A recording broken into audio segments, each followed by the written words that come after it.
Jinu ina afaan aguma injira arasa dinatti fidda. Afiinkoo maal muuziqaa taphattaa. Yeroo juuntaa sanatti waa'ee juuntaa sanaafi. Addunyaa kanarra maal jaallattaa? Jaartii fuchuu. Ha? Kabiraas baay'ee waan hin jaallusaa baay'ee jira. Miidiyaa TikTokii yoon fayyadamuu eegaltee ergasii faayidaa maaliirraa argatte? Allah mardole yesetenine din al-Islam yenyamanine yemullaw Islam mulu yehone yeመስዋዕት ተከፍሎበት ነው። Assalamu alaikum warahmatullahi wabarakatuh. Hordoftoota Kadootuuf jirtu bakka jiraattan maali nuuf hidhi maleettaniini kunoo gaafii Uzuraayil na gaafattani kunoo. Eshi jalqaba irratti gaafii dhumatti dabarfannaa. Jalqaba irratti galatoom jechuun barbaada buleessa kiyyaa gaafii miidiyaa raasiif dhiyaatee akka armaan gadiitti jedha. Kan FB'ti kan dhiyaatu jetti. Tokkoffaa gaafii tokkoffaan Saabir Muhammad Zeen kan gaafate awwal maaliif hin fuunee jedha. Wanti hin fuuneef hin geenye malleesiin jedhu sana osoo hin taane haalli jiruu kiyyaas naaf hin mijanne inni kaan immoo jaalala keessatti ani naaf faan qaba ijoollee baay'eedhaan waliin haasofne yeroo siinii waa'ee naaffaa kanarra narra dhufte kalas nan quufa jaalala jechuudha. Kan ittiin aanu obsituu mucaa shawaa jaartii qabdaa jette hin qabu natti heerumuufi Kadoo mila kosa kiyya obsituu shawaa kana naa kenname dhufteetuma naa gaafatu dubartiin gaafa jaartii qabdaa namaan jette siruma beektaa haalaan dubbatama dubbiin namaa galuu qaba gowwaa ta'uun barbaachisaa miti kanaafuu lakkoofsa kootti naa kenname dubbiin irraa dhaabiti. Sadaffaan Umar jaartii yoo qabaatte dhalattuu eessaatii hin qabu siichi immoo kana eessaa ta'uu hin beeku kadoo kana ta'uun oolu hin beeku. Gaafii arfaffaa Abdii Jihaad baay'ee natti tolta galatoomii gurbaa mul'ata qabduudhaati jabaadhu baay'ee galatoomii baay'ee Abdii baay'ee galatoomii. Gaafii shanaffaa Ahmad Nasiib waan fuudha si dhorke keessaa gosa lama nuu himii. Dhugaa wanti fuudha na dhorke tokkoffaa haalli jiruu kiyyaas naan mijanne biyya alaan jira Suudi Arabiyaan jiran beektanii jiru Suudi Arabiyaa shurxaas nan sodaadha akka nama siin jedhu haalli kiyyaa fi kan dubartiis wal baay'ee mijanne nama hinaaffaa qabudha. Inni ittiin haadhu gaafii TikTokiiti. Tokkoffaa kennaa kiyya kan jettu durba meeqa waliin bakka duwwaa jettee biyyi kee eessaa kutaa meeqa barattee biyyi kiyya Jimmaa waggaan kee meeqaa waggaa 25 jechuudha. Bara 1988 kan hin dhaladhe. Akkas jechuudha. Durba wajjin durba walii meeqa wajjin gootee maani bakka duwwaa keessa dabarfatte bakka duwwattee atumtitti guutii wanti godhe tokko hin jiru biyya alaa kana bahee takkaa dubartiyyuu argee hin beeku. Kan ittiin aanu sadaffaa siifan Oromiyaa siifan Oromiyaa jaartii afur fuudhuu ni feetaa tokkoyyuu feene tokko wajjin hin afaan aguma injira arasa dinatti fidda.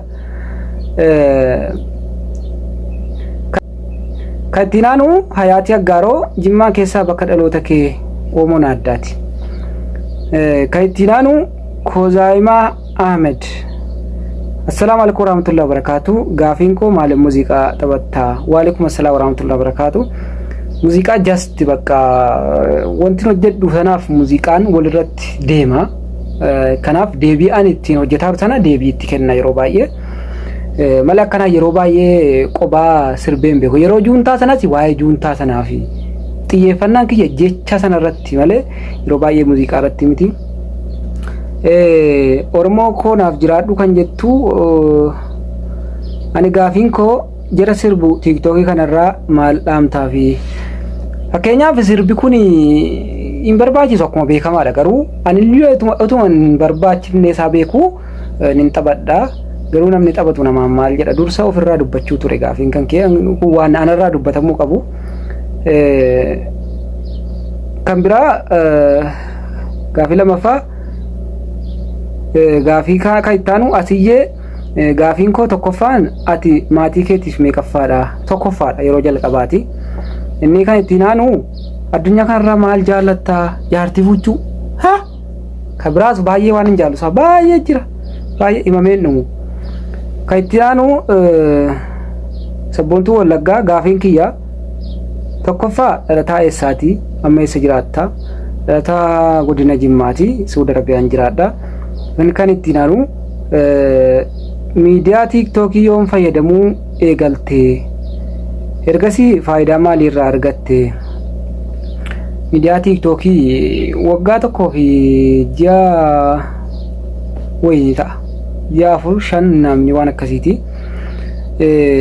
faayidaan irraa argadde maanni faayidaan isaa yeroo laayivii taphatamu yoo namni giiftii sii kenne malee faayidaan akkasiin jiru garuu beekamtiitti argadheetiin jira nama baay'eedhaan wal bareetiin jira kun faayidaa guddaadha sa maallaqaa caala nama baay'eedhaan wal barte ama bakka hin deeme yeroo baay'ee ijoollee as keessaatii wal argu kanuma hin beekne kana na beekan jechuudha yeroo baay'ee kuma kana natti dhufanii na beekanii namoonni baay'een jechuudha kan hin beekne kan ittiin aanu Naim Geeraa Assalamu alaikum warahmatullahi wabarakatuh akkam jirta gaafiin koo takkaa gaafii jaalalaa shamarran gaafattee sididdee jennaan biloog gootee beektaa waan si ajaa'ibu yeroo baay'ee dubartootaan gaafadhuan dhugaa gaafii jaalalaa hin gaafadhu na gaafattee na isiidhu wallaahi hin dinne mauna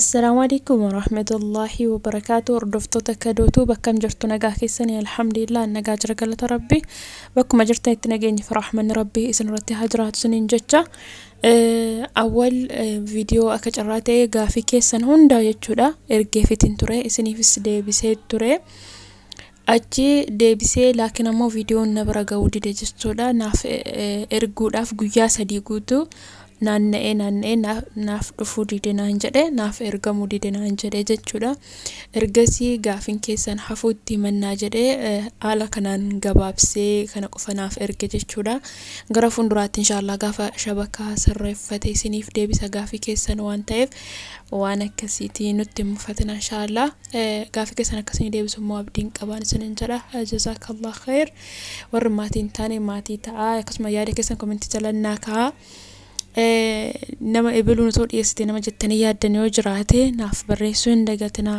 viidiyoo kiyya laayik gochuu hin dagatinaa akkasumas maatii naaf ta'a isiniin jedha assalaamu alaikum warahmatullaahi wabarakaatuh